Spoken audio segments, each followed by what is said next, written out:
the reading tonight is brought to you by Strong Women, Strange Worlds, which is a group of authors supporting authors. Our mission is to elevate the voices of women and non-binary authors of science fiction, fantasy, and horror through events like these bi-monthly virtual QuickRead sessions. You can find out more about Strong Women, Strange Worlds in the handout we've provided in the chat and by visiting our website, a link to which will be added to the chat at strongwomenstrangeworlds.weebly.com. I'd also like to take a moment to thank those who have made a tip jar donation. We really appreciate it. I'm your host today, Sarah Smith, and you can find out more about me in the provided handout as well. Please note that recording of this session is not allowed, and recording of electronic communications, including Zoom meetings and webinars without permission, is illegal. So don't do it. All of the readings will be posted on YouTube as soon as we can get around to it.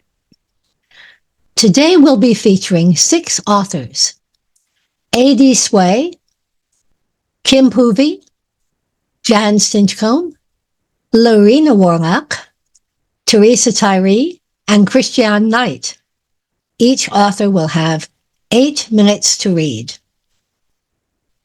Are you ready? Here we go. Our first reader is A.D. Sway. A.D. Sway is a Ukrainian-born, queer, disabled science fiction writer and the author of The Dragonfly Gambit. She's a failed academic, retired fencer, and coffee enthusiast.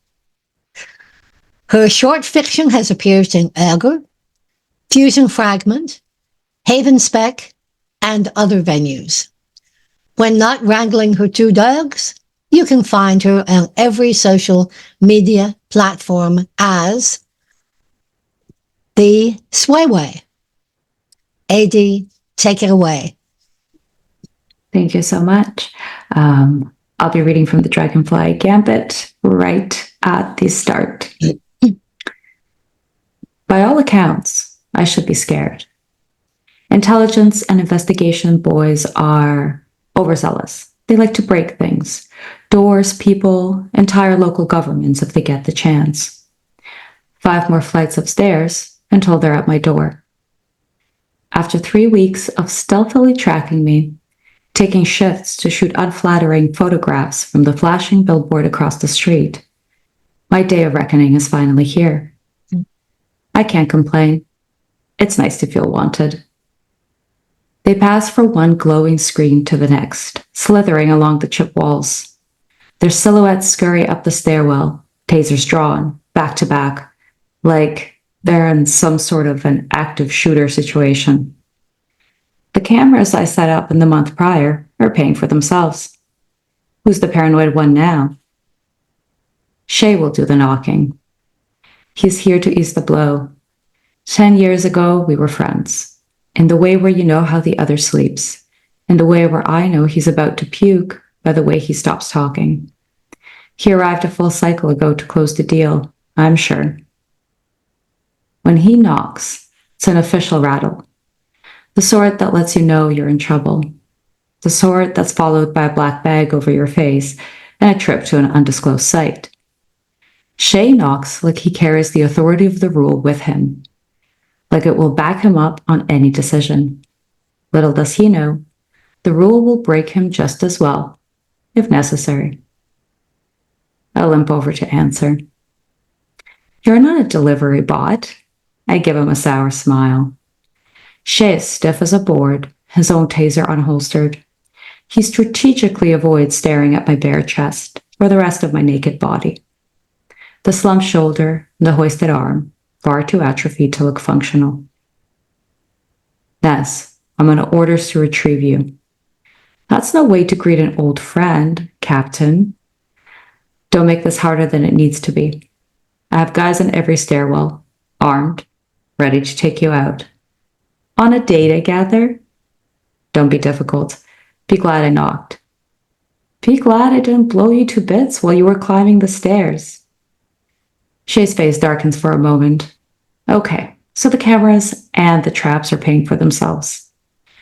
He retraces the stairwell, his eyes darting from left to right as he replays his ascent in slow motion. Every turn, every step. Third floor. Third floor. Shay rocks his weight anxiously between his feet, pretending not to notice the projected hologram on the floating coat behind me. Look, he says, visibly uncomfortable. We gotta get moving, so you need to put something on. The guys, there.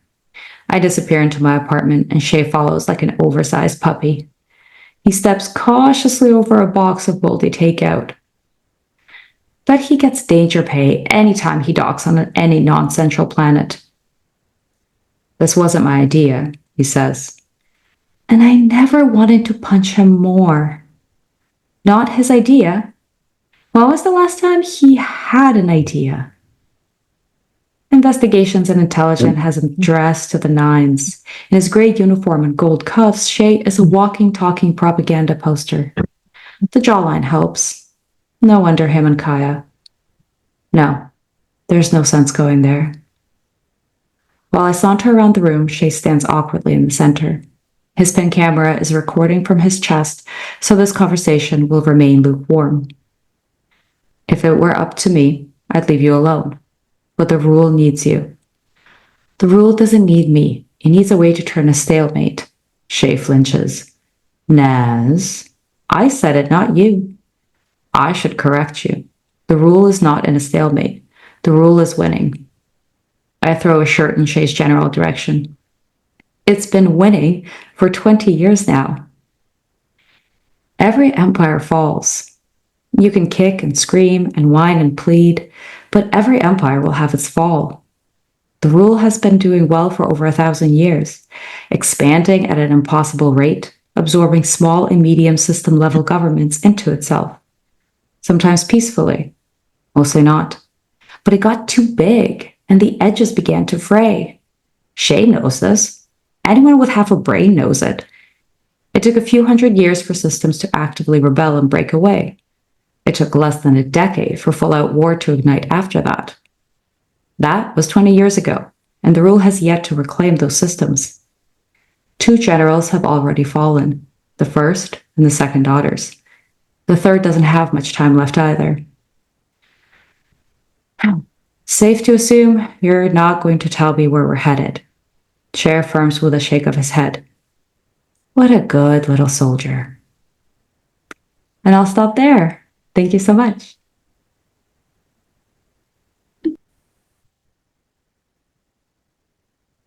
Thank you, AD. Our second reader is Kim Poovey. Kim Poovey is an author of historical fiction and ghost stories. Her published works include Truer Words, The Haunting of Monroe Manse, The Haunting of Edgefield Manor, The Haunting of Boarding House, Shadows of the Moss, and Shadows of the War. Kim lives in a haunted 1890s Victorian cottage in the South Carolina Low Country with her husband, Jarrell, and their furry children. Kim, over to you. Hi. Thanks, everybody, for being here. I am going to talk to you about Sarah Holden, who can see dead people in her dreams. The problem is, they can see her too. I'm going to read a couple of excerpts from my novella, The Haunting of Innermont Hall. It's the 4th book in the Dreamist series and is available for pre-order now on Kindle. The opening scene I'm about to read is with Sarah Holden, an antique and estate dealer who can communicate with the dead through her dreams and help them resolve the manner of their death. She's with her best friend Danny on their way to the haunted campus of Virginia Intermont College in Bristol, Virginia. Sarah's bare feet padded across the decaying wood floors of a long corridor. Shadows shimmered in corners like shrouded bodies. Death and decay permeated the air as the structure rotted around her, spots of mold creeping along the walls and blackened fingerprints. It felt as if she were walking through a tomb. An icy breeze surfed across Sarah's skin, squeezing a shiver from her body. The words, "It's all a lie," scraped against her cheek.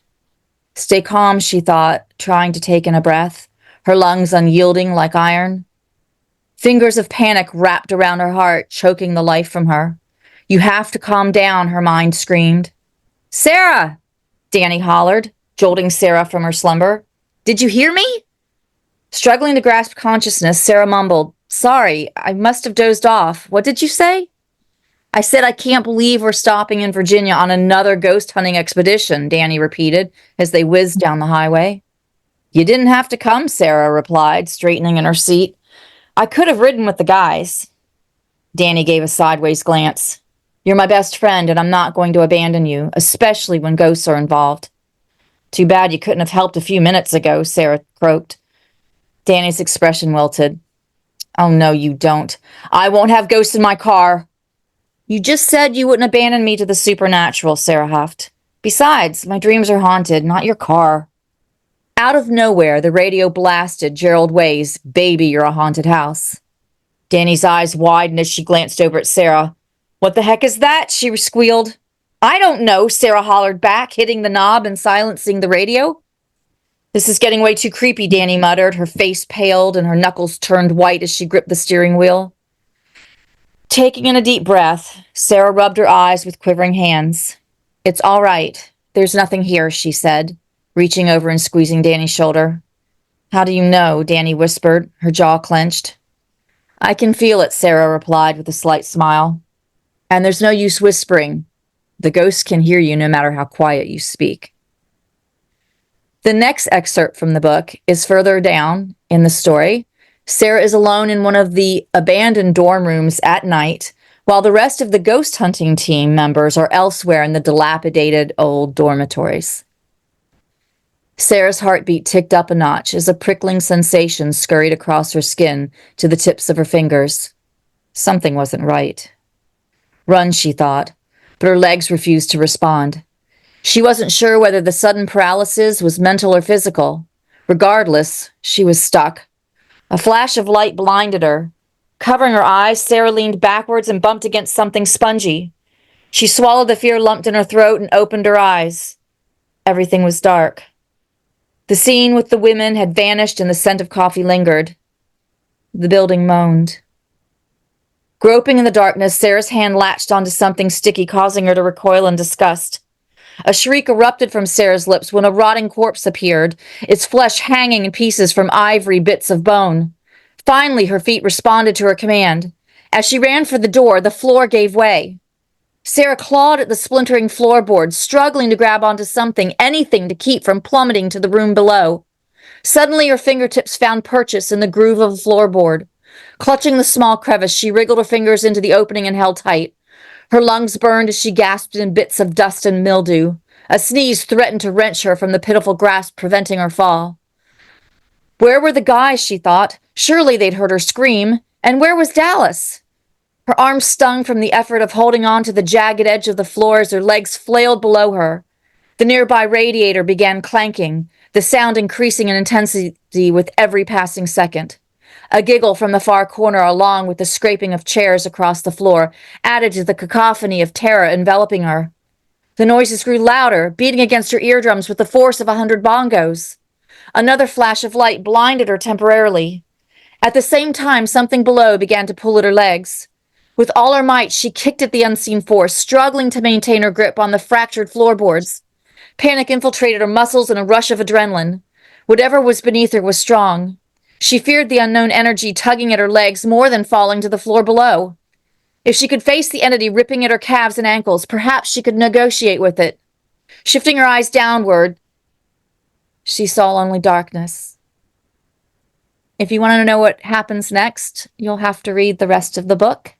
For more about my books and haunted escapades, please visit my website, kimpoovey.com, and sign up for my newsletter. Thank you. Wow, way to leave us in the dark. Thank you, Kim. Our third reader is Jan Stinchcomb. Jan Stinchcomb is the author of Verushka from Journalstone, The Kelping from Unnerving, The Blood Trail from Red Bird Chapbooks, and Find the Girl from Main Street Rag. Her stories have appeared in Bourbon Pen, Smokeland Quarterly, Maudlin House, Best Microfiction 2020, and the Best Small Fictions 2018 and 2021. Jan, it's yours. Thanks for coming, everyone. This is basically my villain's backstory from an earlier point before she meets Devon. Kira was not the first girl to be sacrificed, but she haunted Verushka with a persistence rivaling that of any ghost. At first glance, Kira's dark brown eyes reminded Verushka of Elena, and that was where the trouble began. She took things slowly, so slowly that Davor asked her to explain. "Are we going to keep her with us, Mama?" He was worried. She did not answer. "I know you're not like other people," Kira told her one day. "You're very rich, and you've done something. You're running from someone. You're the one who ran away from home, Kira." This was true. She was a merchant's daughter who had left home because of an unwanted pregnancy, but the baby had died within days. All interesting people leave home. It's different in your case.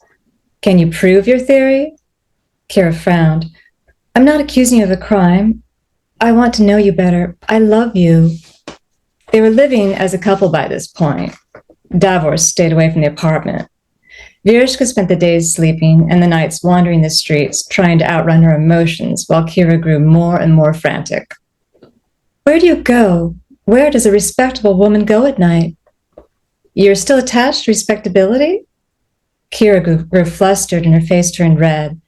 Verushka knew that under her clothes, Kira's whole body was blushing. Sometimes she could calm this girl merely by leading her over to the bed. Kira, though intelligent and a survivor, was still like a child. Verushka knew she could do anything she wanted to her. "Why are you staring at me like that?" "You worry too much, my dear. You tell yourself stories that upset the both of us." "I don't like it when you leave me alone. Sometimes I think I don't belong here. Perhaps it would be better if I went away." "What, and lived on the street? Who would buy you such pretty gowns? Where would you rest your head?" "You're being cruel." "You don't know what you're saying, Kira. You're overwrought. Let me make you some tea." "I do know what I'm saying.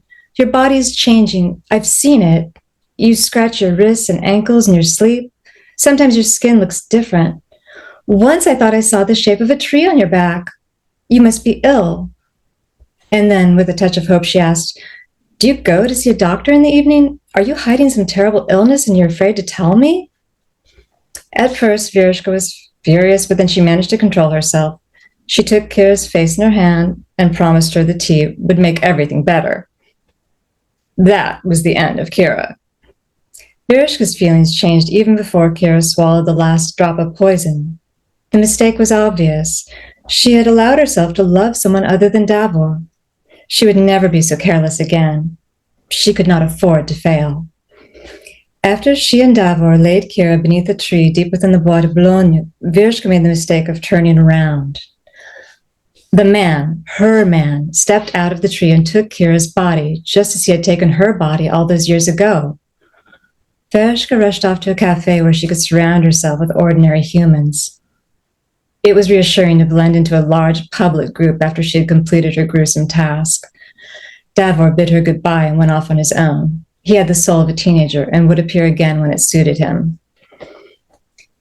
In the cafe that evening, something unprecedented happened. The waiter brought her a cognac and told her it was from the man in the corner. Verushka barely smiled. She was always getting unwanted attention, and this was yet another signal that she needed to move on and return to her apartment. Still, she turned her head and saw that it was the man in the tree, sitting there at a corner table like any other Parisian gentleman. Her mouth went dry. A terrible itching buzzed from her scalp to her toes, and she had a moment of panic. What if she turned his splinters right here? She rose and walked over to him. He stood and bowed, Good evening, my love. How are you here like this? Where did you get those clothes? These questions are hardly ladylike. Vereshka realized she had never heard such a human voice from his lips. She shook her head in disbelief. Don't worry, this human form has taken everything from me. I will not be able to stay here long. Then why risk it? To persuade you to come home. I have no home, thanks to you. You and Davor both have a home in the forest. You know this. I feed you. Davor feeds the water sprites. We give you everything you need. I need you. We need you. You have a family in the forest. Vereshka wanted to cry out. She kept her voice low and calm. She could already see the man changing before her, slowly revealing his true self. Tell me, she said, what I can do. I don't want to live this way forever. Come home to the village of your birth. What if I never want to return? Is there no other way? If you deliver me a maiden at the tree where we first met, then she can take your place. Choose carefully. Be vigilant. If you fail, you will live as my wife forever. His forest self flashed before her for one horrible moment, and then he dissolved into the wooden chair where he was sitting. Vereshka went back to her table and drank the cognac in one gulp. She left the cafe. Extreme fatigue overtook her, and after she arrived at her apartment, she slept for 3 dreamless days. No more love, she reminded herself when her head cleared. No more wasting time. How she wished she could have delivered Kira to the tree in her village. She should have had more patience with that girl. She also wished she had learned something more about Davor's future, but that was his problem to solve. Maybe he would be content with a lifetime of tossing babies into Eastern European rivers. She needed a change. She had long lived enough on this continent. It was time for a new place. Davor agreed to come with her, at least for the time being. They packed their trunks again. We must get you some proper clothes, Vereshka said, as Davor filled his trunk with the usual rocks, sticks, and dried plants. It's better this way, Mama, easier. There was no use arguing. Her son was happy skipping around half naked along the banks of rivers, swimming every day, no matter the weather. He didn't mind feeding the sprites. Perhaps he was more sprite than human, not only because of who his father was, but because he was born in the water. He had never known anything different. But Vereshka had lived an ordinary life once, and now it was time for her to convince someone new that she was like any other woman, only more desirable. She had to become the kind of person who could make a girl throw away everything she had ever known. Thank you. Thank you, Jan. Okay, our 4th reader is Larina Warnock. Larina Warnock is a neurodivergent writer with a disability who lives in Southern Oregon with her husband, 3 dogs, and a turtle older than she is. Her work has appeared or is forthcoming in Metastellar, Abyss and Apex, Stories We Tell After Midnight, Volume 2, Space and Time Magazine, and others. Larina, it's yours. Hello. We're starting outside Billy's apartment, in the garden his mother won't let him eat from. He's getting a bruise between his eyes because of an accident involving his father's wedding ring, a ring left behind, still attached to his father's finger. Huh? Billy walked into the street without looking. Halfway across, he turned around, came back to the garden. He looked up at his mother's window, plucked a carrot from the ground, popped it in his mouth, and just missed a beat-up sedan as he jolted himself from the sidewalk to the road. Billy walked with the dirty carrot in his mouth like a cigarette just brought from a full ashtray. The greens at the end, limp and dangling, bearded his chin. He stopped at the bus stop on 4th and J, where 2 teenagers stood staring at traffic. Billy stared at Teen 1 and Teen 2. You sure 4:30? Teen 1 said. Course I'm sure, replied 2. Think they taught me nothing in 10th grade? Think I can't read a bus schedule? They noticed Billy. Teen 1 looked him up and down. Think this guy can read a bus schedule? He laughed and guzzled the last half of his cherry soda. They cut me open, Billy told them. "That's so," said Teen 2. They spread out my skin and pinned it to a rubber mat and looked inside my chest and stomach. They gawked at him. The bus pulled up to the curb. "You're a friggin' freak," 2 told Billy, hoisting his backpack over one shoulder and climbing the stairs of the bus. "Total freak," 1 agreed, tossing a soda bottle toward Billy and following his friend. The bottle shattered on the sidewalk. Billy looked at it, looked at the bus driving away, looked at the glass. He put the carrot back in his mouth and walked across it. He walked to the community college, where he'd been a student a year ago. He sat down in a chair outside Dr. O'Tell's office. He'd been Billy's advisor when Billy thought he wanted to be a biologist. Dr. O'Tell wouldn't have known Billy was there if he hadn't looked up and seen blood pooling in front of his door. The teacher gawked at his former student, rushed for the first aid kit he kept in the lab, came back, and gawked a moment longer. Billy just sat there with blood-smeared feet, one hand held out as though blessing some unseen entity, and an unwashed carrot with drooping leaves hanging from his mouth. Dr. O'Tell waved his hands back and forth in front of Billy's face. "Billy?" he said. Billy looked up at his chosen mentor and grinned. "They cut me open," he said. Dr. O'Tell looked at Billy's foot. "I think you stepped on something." Billy shook his head.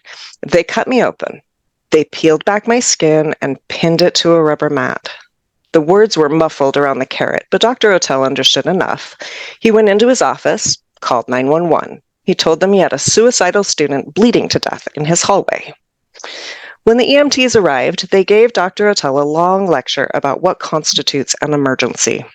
An educated man, they said, should know the difference. Dr. O'Tell didn't reply. He just stood across the hall watching them bandage Billy's foot and waited for the moment of epiphany. "What's your name, son?" The eldest and probably most experienced EMT asked the youngest of the group, as the youngest of the group wrapped huge swaths of gauze over and under and over again. "Billy, what's your last name?" "They cut me open." Mr. Experience started, looked at Billy, then at Dr. O'Tell, and then back at Billy. "Who cut you open?" Billy grinned. "They didn't find what they were looking for." Mr. Inexperience taped up the gauze and walked as fast as he could to the ambulance with a mumbled crackhead. "I'd like you to come with me," Experience said as he reached for Billy's elbow, "to see someone who can help." Billy felt the pressure but didn't stand up. "It's okay," he told the older man. "They didn't find what they were looking for." The EMT argued, "Son, if somebody's hurt you..." His voice trailed off as he noticed the faint spread of a bruise across Billy's forehead. A pale white dot remained between Billy's eyes. "Nobody hurt me. They were just looking." Mr. Experience motioned to the driver to call the other transporters, the ones with white coats. He asked Dr. O'Tell for some information, but all Dr. O'Tell could say was, he wanted to be a biologist.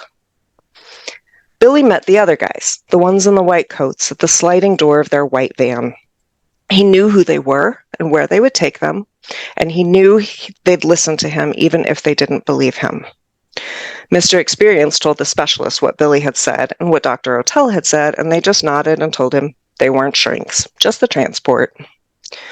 The van drove between 2 iron gates toward a huge white building. "I've been here before," Billy told the driver. "Really?" the driver said, a question without the question mark. "They cut me open." The driver sped up. "They don't do surgery here, kid." "But they didn't find what they were looking for," Billy smirked. "That's, nice," replied the driver as he pressed on the brake. His coworker opened the door and leapt out before the van came to a complete stop. Little man with beady eyes stood in front of the double-door entrance to the hospital. Easier to call it a hospital than what it really was. Billy limped to him. "Hi," he said. "Hello, Billy," the little man replied. "They cut me open." What were they looking for this time? Billy's lip twitched in a half grin. "My soul." "Did they find it?" he asked. They climbed the stairs side by side. Billy shook his head. "That's good, Billy. the little man assured him. Yes, Billy agreed. Yes, it's good. The little man put his hand on Billy's elbow and steered him into his office, closed the door. Billy walked to the center of the room. It's good they didn't find your soul, the man said, as he stood in front of him. Billy nodded. Means you still have one, and that's good. He was trying to be convincing. He only convinced himself. Billy smiled, reached out his hand, and placed it on the man's head. Means I never had one, and that's real good, Billy replied. And then he started to squeeze. When the orderlies heard the scream, they burst through the door, rushed Billy, tumbled over him, trying to restrain him. The little man tumbled over with them, and a snap echoed through the white room as his neck twisted against the tile. Billy lay on the floor, staring at the ceiling, his arms flung out, one hand across the doctor's. He lifted one finger at a time, counting their similarities. 1, 2, 3, he whispered. 3 fingers and a thumb. He closed his eyes, let the black of his eyelids overwhelm him. He envisioned the little girl from 4D, wide eyes and curiosity, an innocence he might have known if they hadn't cut him open. Thank you very much, and I will be giving away a poem written from your prompt, so please do sign up for the giveaways tonight. Oh my goodness. Thank you, Larina.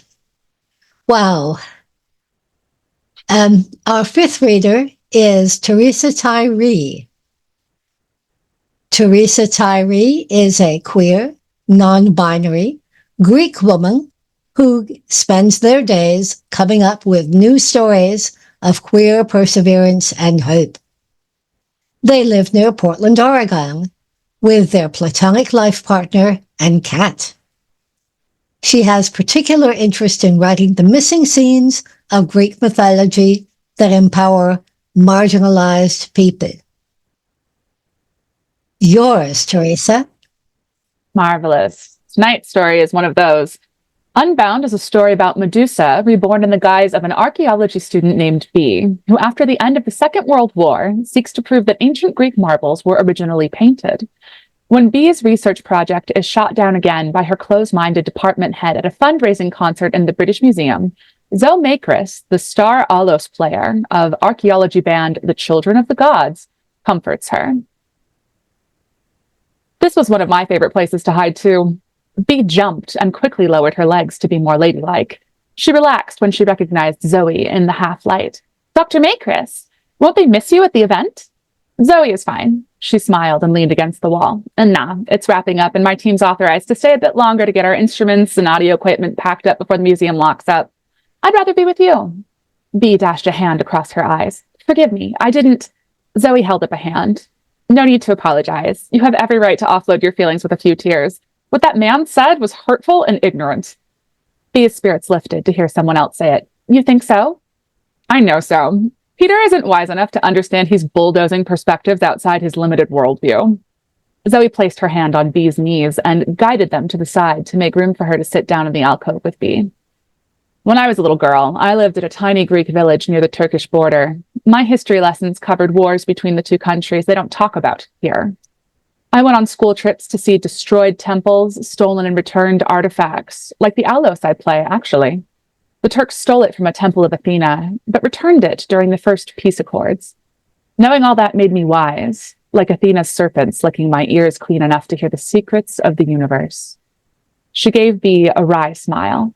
I weaponized all of that to get through Peter's program, and he wasted my time. He's wasting yours, too. You don't have to play his game. Bee squeezed the material of her dress between her fingers. I wish that were true. Zoe gave her a soft look. I think you're right, by the way. None of the men in charge do. Zoe chuckled. Well, they haven't seen as many unprocessed relics as I have. Who's to say you aren't meant to surpass them anyway, like Athena did Zeus? Zeus had swallowed Metis because her child was prophesied to overthrow him. I heard some of the other patrons repeating what you said to Peter at the beginning of the night. Take it as a sign. Bee looked at Zoe in wonder. How do you know what I said to Dr. Matthews? You learn the patterns after a while. Like how? Like how I know your feet are sore after standing in those heels all night. Zoe patted her lap. Let me rub them for you. Zoe's posture changed along with her demeanor. She gestured for Bee to come closer. Bee held her breath, bit her lip, then lifted her feet and set them brazenly in Zoe's lap. Zoe smiled and pressed her thumb over Bee's sole. Her hands were firm, but welcome, like the comforting press of gravity. You'd find the tail of the aloes familiar, too. Bee felt her ears burn, remembering how the instrument fit between Zoe's lips. Tell it to me. Long ago, there were two lovers, a sculptor and a goddess. The sculptor was lauded as one of the most skilled in all of Athens. She massaged at Bee's calf. She carved her sculptures with a delicacy that made them seem alive and painted them so beautifully they were mistaken for gems. The goddess loved both the sculptor and her creation so much she had the marbles ensconced in her temples. Who were they? Bee needed to know. Part of her felt like she already did. The goddess's name was Athena, and the sculptor, Medusa. Bee's mouth popped open gently as Zoe's hands worked the tension from her legs. She clasped one of her hands over Zoe's and moved the woman's hand onto her thigh. Zoe shuddered, moving closer. Their story isn't told anymore. A lot of self-important men decided Medusa's transformation was Athena's punishment for defiling her temple, that the goddess helped Perseus kill her, and then made the first aloes from her femurs. Zoe took Bee's other foot in her hands and worked her way back up. But I don't think an instrument like that was made from anything but love. Zoe's hand slid higher, tracing Bee's thighs with her fingertips. Bee tipped her head back and parted her legs invitingly. Why? Zoe's breath skimmed across Bee's throat. An instrument carved from the legs of her sculptor joined as two pipes that met at the goddess's mouth. Bee gasped as Zoe's fingers reached between her legs and stroked. Tell me the version of the myth that supports that, Bee demanded. Her eyes caught on Zoe's spiraling snake ear cuff, a wise serpent hidden in her hair, whispering in her ear like one of Athena's own. The rich emerald of its eyes made Bee's heart quiver with an emotion she didn't understand. Zoe smiled against her cheek. The one I like best says Athena wove Medusa a spell to take whatever form made her feel safe. She used illusions when the old Olympians decreed her love a monster, tricking Perseus, his kingdom, and the gods. Her cousins helped her be convincing, and Medusa lived. Athena forged her a bangle in the shape of a serpent that made her look human for the rest of her days. When she passed, Athena cheated even Hades, tying Medusa's soul to her own so she would be reborn eternally. They say the sound that calls the lovers together is that of the aulos. Bee bit her lip, her eyebrows drawn together with one desire. She knew this story like a half-forgotten dream. She wanted to remember. Find out the rest of what happens in Bee's story. You can pick up a copy of Flame Tree Press's upcoming anthology, Myths, Gods, and Immortals Medusa. For more of my writing, feel free to follow me on Twitter and Blue Sky at Theresa Tyree and my website, theresatyree.com. And remember to use the giveaway form. I'm giving away an EPUB of the first story I ever sold, which is a sapphic, spooky tale called Will of the Wisp. Thank you so much. Thank you, Theresa. Our final reader is Christiane Knight. Christiane Knight writes contemporary fantasy and speculative fiction that centers on tales of hope, found family, and community building. Her already vibrant hometown of Baltimore, Maryland is the backdrop for her work, and there's always a soundtrack for added ambience. She's a lifelong enthusiast of fairy, folk tales, forests, and fauna. And it's yours, Christiane. Hi. This is an excerpt from A Third Kind of Madness, a story about what happens when Denny, a photographer with a severe lack of self-confidence, falls for a muse girlfriend that everyone else wants to steal. Luckily, there's also magical beings that want to help Denny, even if their idea of helping isn't always what Denny was looking for. This scene has Denny unexpectedly drawn to a kind of water elemental that they've never encountered before. And they know that this means they'll have to tread carefully. You look lost, yet I know you are not. The voice is soft and deep, with a spoken rhythm reminiscent of waves lapping against the shore. Oh, seriously? I turn to my left, and seated on the stone wall under a scraggly-looking tree is a Nixon. It strikes me immediately that this is not one of my Nixon, as much as any elemental could be called mine. I'm not even sure that I know it because they are such amorphous beings, and even this one can't seem to settle on an appearance. It keeps shifting between long and short hair, or whatever the watery substance is on its head. Otherwise, it's surprisingly stout in build, quite different from the Nixon I know, and almost squat. It still has that blue-green purplish hue to it, though, as much as I can see through the meager shadow the tree provides. I don't believe we've met before. I keep my voice light and committal. We have not. But you have the blessings of my cousins on you, mortal, and that is rare indeed. And you look troubled. It chuckles in a low voice. More than looking troubled, you are broadcasting it loudly. And as luck is on your side, I believe I may have insight for you. It's true that I don't know what to do, but I can't afford to be in debt of someone as powerful as an elemental, especially not now. Oh, I can't afford to disrespect it either. Crap. Your offer is much appreciated, though. I add a little bow at the end. Can't hurt. The bow earns me a delighted laughter from the strange Nixon. Ah, you've been well tutored. Not that one such as myself stands much on ceremony. As you can see, I'm hardly fastidious. It gestures to the dark, polluted water below us. No worries, mortal. Your bond with my cousin speaks well of you. No need to return favors from me. It gestures me closer, then seems just as quickly to change its mind. I am used to staying in the shadow, but let me step to you. The reputation of my kind is not a good one, and deservedly so. But I will not harm you. I will come away from the water to prove that. As it emerges from under the shelter of the tree's branches and few remaining leaves, the streetlight's yellow-toned glow illuminates the Nixon's stout body, revealing all the details that were hidden before. It's not a Nixon at all. It looks similar in face and colors, and how it shifts, but the resemblance ends there. Its sturdy frame is not as streamlined as the Nixon I know, but rather bumpy and textured. It takes me a minute to realize that the bumps are actually barnacles.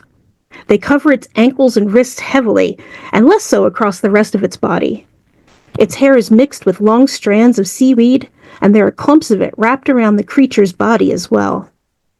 I catch the dark shine of a mussel shell on its hair as the knot Nixon throws its head back and laughs heartily. Ah, I see that I have surprised you. You thought I was the same as my cousins, yes? I nod, speechless. That tells me that you have not had much experience with elementals, yet you are properly cautious and respectful. I like that. I see why my cousins have marked you. I'm marked? What does that mean exactly?